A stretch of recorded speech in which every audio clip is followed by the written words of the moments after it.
Sagittarius, Sun, Moon and Rising. This is your love life reading for the second half of November. So it's a little bit of a different format this time. There's an explanation in the description for why that is. But for now, I'm going to get straight into your reading. The overriding energy of your reading is the Five of Cups. Now I have to admit, when I first pulled the tarot cards for your reading, Sagittarius, there was like I swear, I literally let out a groan of like, oh, not again. Because I have a Sagittarius rising sign, so, I mean, this reading pertains to me as much as it does to anyone listening to this. And it feels like we've been waiting forever. Like, we keep getting told that, I don't know, like back in October, there was so much hope and so much this feeling that things were going to be okay. And then things went kind of downhill after that, and it was like, I don't know what's happening. But the Five of Cups talks about grief, missed opportunities, regrets. There are some Sagittarians out there that will be grieving for the loss of something. But the energy of the Five of Cups very much says, don't get bogged down by that which has been lost.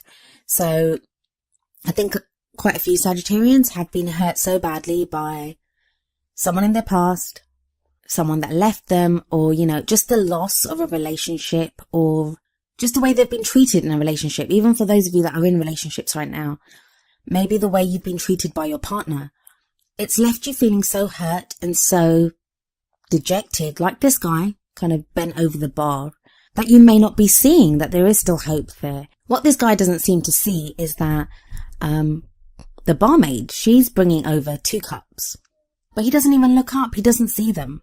Now, the 2 cups in this always speak to me of the Two of Cups. And the Two of Cups is that kind of soulmate relationship, karmic relationship. It's that beautiful, loving, supportive relationship. So it's like that is there for us. That maybe the pain and the heartache and the loss and the regrets, or whatever Sagittarius has had to go through, that was to lead you to the Two of Cups. So the overriding energy is to say, don't get stuck. Don't get stuck in this Five of Cups energy. And don't lose hope. I know it's taking forever, but don't lose hope. And I mean, this theme is continued in the first card, which is what is at the heart of your love life for the second half of November. And that's the Four of Cups. The Four of Cups talks about being stuck, and it's very much a very similar message to the Five of Cups. This is feeling stuck, but this is not so much. Whereas the guy in the first card in the Five of Cups, he's dejected and he's given up all hope and he's very sad and very upset about everything that's happened. The guy in the Four of Cups, he's kind of laid back, and it looks like, he's got his sleeves rolled up and he's got 3 cups in front of him, and he seems to be ruminating over a problem. So you've not entirely given up, Sagittarius. A lot of you have not entirely given up. There's still this hope there. You just can't figure out, though, how to solve this. How do you get the love life that you want? And there's this kind of need and desire for that love life, but you just feel like, I don't know what to do about this. And that's whether you're single or in a relationship. Now, again, with this, it's those 3 cups. So very much like the Five of Cups, in the Four of Cups, we have a man looking at 3 cups, but rather than being dejected like the man is in the Five of Cups, this guy seems to be more contemplative. He seems to be lost in thought, trying to figure out, puzzle through a problem. Now, some Sagittarians may find themselves in a love triangle, and I don't always get that message. I do not always get that message with the 3s, but because there are 3 cups twice, it feels like some of you are dealing with a love triangle, but if you are, I don't think it would be something that you're aware of. So if you're not aware of a love triangle, please don't think that you're in a love triangle, or that your partner or person that you're interested in is cheating on you, because that's not what I'm saying. I'm saying the way the 3 cups have come up in both cards, and one guy's dejected, the other one's kind of thinking about it, you would already be aware of this. It won't be news to you if that is the case. For those of you that does not resonate with and that doesn't apply to, please try to understand that it may just be that you're feeling stuck. As a single person, you may not know how to start dating. As a person in a relationship, you may not know how to regain the love in your relationship or to reconnect with your partner. Now, just as in the Five of Cups, we have the Two of Cups being offered to the person and he doesn't see them. In the Four of Cups, there is one cup, like the Ace of Cups being offered. And the Ace of Cups talks about new love, new beginnings, reconciliations, reconnection. It's all about new love and a new kind of breath of life being breathed into your love life. Emotional growth, happiness, your cup spilling over with love. And this guy doesn't see that. He's so lost and caught up in the problems which the 3 cups represent. He doesn't notice that even though he's taken books down from the shelf, I'm assuming, to kind of figure out the problem, there is one cup still on the shelf, and that cup does represent the Ace of Cups. The energy that you're coming into this half of the month with is the Fool. And the Fool talks about new beginnings, a new journey being started, and it is a major arcana card, so that's a major new chapter beginning in your life. And I think that's what's got a lot of Sagittarians feeling stuck. The 5 of Cups seems to be like a hangover from whatever previous relationship or love situation or connection with a loved one that you had. And the 4 of Cups is very much about still feeling stuck. And I think you're feeling stuck now because the energy of the Fool that was there, that has recently been around you, it makes us feel kind of like the promise of, ooh, yeah, something new's about to begin. But then nothing kind of delivers on that. And you're thinking, well, hang on a second. What was all that hype about? Why did I felt like something was about to happen here. And this could be when you might have met someone and the initial meeting held so much promise that now nothing seems to come of it. So that can be why you have like the 4 and 5 of Cups at the beginning. And even though there is this great kind of Fool energy in the past that, would have kind of propelled you along and given you the promise of a new love life. But the present energy is the Wheel of Fortune. Now, it's interesting that you get this. Scorpio just got this as well in their reading. And Scorpio actually got the Serendipity card, which you have in the Oracle cards as well. So it feels like kind of fate is stepping in. And it's interesting that both spreads had the 2 cards that kind of echo each other. And before you guys ask, I know I said I just did that reading. I do clear the cards and shuffle them really well so that the energies are cleared and that none of the same kinds of cards are less likely to come up. So they're not just there and the readings are tainted by the one I did before. So the Wheel of Fortune in your present, what that tells me is that this is a time of change. You're actually in the middle of that change right now. And the Wheel of Fortune can be when fate steps in. So as much as we create our own futures, our futures are not written in stone. We're always creating them. But there are times when spirit or the fates or whatever you call them, they do step in and they guide us to where we need to be. Things seem to have started off slowly, like from the Fool, but they will start to speed up now. There is going to be a change of energies around you. And what that's leading to is the 5 of Swords in the future. Now that can be a difficult energy.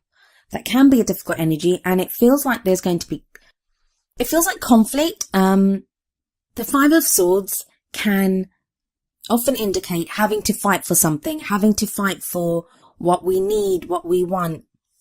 The 5 of Swords can show conflict with a partner. So if you're in an existing relationship, you may find yourself at odds with your partner at this time. And usually I would say the warning that I give with the 5 of Swords is pick your battles wisely.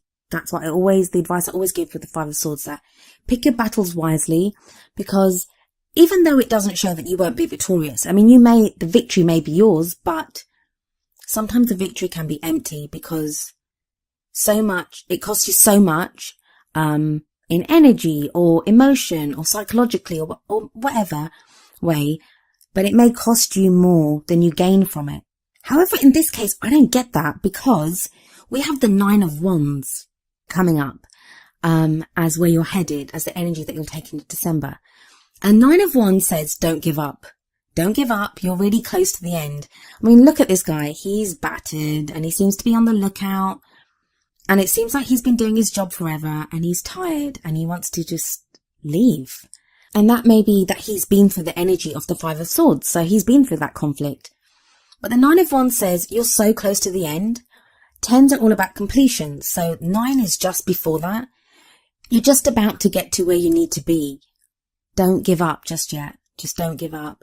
Now, that's not to say be reckless or stay with someone that you don't want to stay with. I think it has more to do with the hope.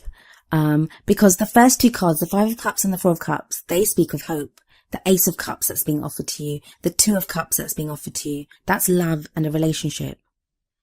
So that kind of relationship that you want, the love that you want, it is there for you, but there's a little bit of turmoil to get through before you get there. And this is echoed by the Oracle card that you got from the Romance Angels deck. And it says, very soon. Clearly decide what you want so that it comes to you now. I mean, at its essence, it's very, very clear. What do you want? That's what the card says. What do you want? And it may be that you don't know what you want. I feel like there's a time that's gone by, especially with the Fool energy, that you thought you knew what you wanted, and now things seem to be in turmoil again.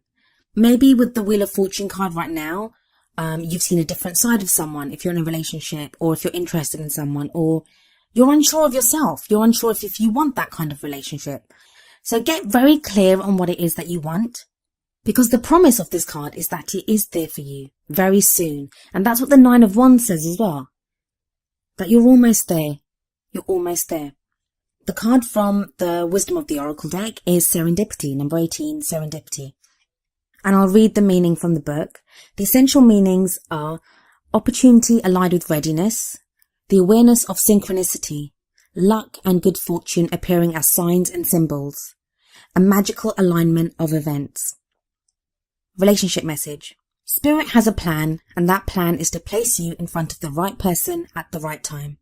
You have met or are about to meet someone vitally important to your journey. Someone Spirit wants to bring into your life. Only divine forces can plan this meeting. It is out of your hands. Pay attention to the signs Spirit presents. So, I mean, this card very much echoes the promise of the Two of Cups and the Five of Cups and the Ace of Cups. That's kind of on the shelf in the Four of Cups. The love life that you want can be yours. You just have to follow the signs.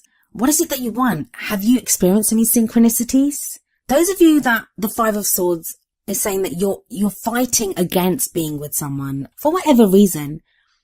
I'm not saying that if someone's bad for you to resist that. Please resist that. Don't go with that. But I mean, for some of you, it feels like you may be, there are arguments. I see arguments, and a lot of these may be in text form. I don't know why I'm getting that. But just conflict and arguments that's being communicated back and forth, but in text form. So be careful with your words. Don't be too severe. If you really don't want to be with someone, then make a clean break. Don't get into a war of words or an argument. If, on the other hand, what you're wanting to give up on, or, the sense that you now think, I don't know if I've got the energy to do this, is if you're fighting for a love or someone that you feel might be your soulmate, or you have that kind of connection with, then please don't give up yet.